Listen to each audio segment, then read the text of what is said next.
Vibrations are not only uncomfortable and intrusive to the driver, but they are ultimately damaging to the vehicle as a whole because of causing metal fatigue and ultimate failure.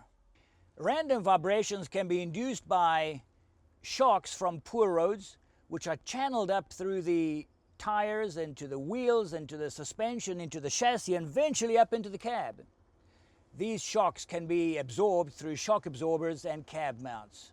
But there are also other vibrations which are developed by rotating components that are part of the vehicle. These vibrations could be related to wheels, the driveline, or the engine.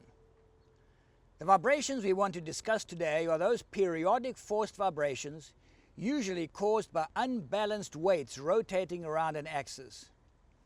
Typical examples of vibrations in engines or drivelines. Vibrations are called first order vibrations if there is one bump per revolution, second order if there are two bumps per revolution, etc.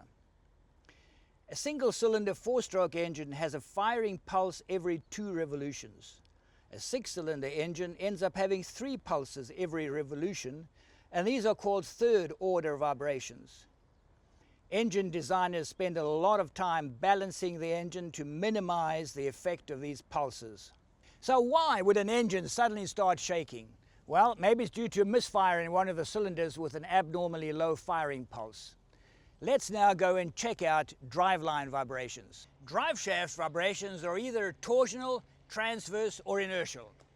They can also be second order or critical speed vibrations as well.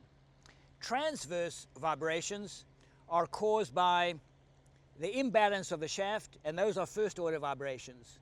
Torsional vibrations are caused by the action of the shaft being twisted back and forth. And those are second order vibrations. This is caused by the U-joint at the driving end accelerating the shaft back and forth as it rotates. This is caused by the fact that a U-joint does not rotate smoothly, but accelerates and decelerates the shaft as it rotates. But if the U-joint at the other end has the same angle as well as the same phasing, the acceleration and deceleration is cancelled out and the output rotates smoothly. These pulses and twists occur twice per revolution and can be very damaging to the shaft and the transmission driving it. The phasing of opposing U-joints should be identical, or what the designer defined. The operating angle between the input and the output should be less than 3 degrees and should be equal to within 1 degree of each other. The operating angle of a U-joint is the relationship between two slopes. This could be between the transmission and the shaft, or the shaft and the axle.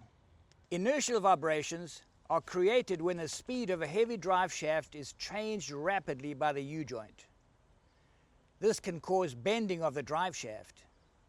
The operating angle should always be less than 3 degrees.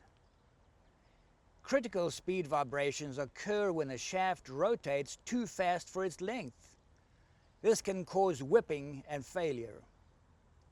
These criteria also hold for the interaxial drive shaft, but it is sometimes difficult to make it happen due to the design of the axles. Keeping vibrations to a minimum on a truck should be a top priority. Not only is it irritating and uncomfortable to a driver, but it can cause severe and debilitating failure of chassis components and transmissions.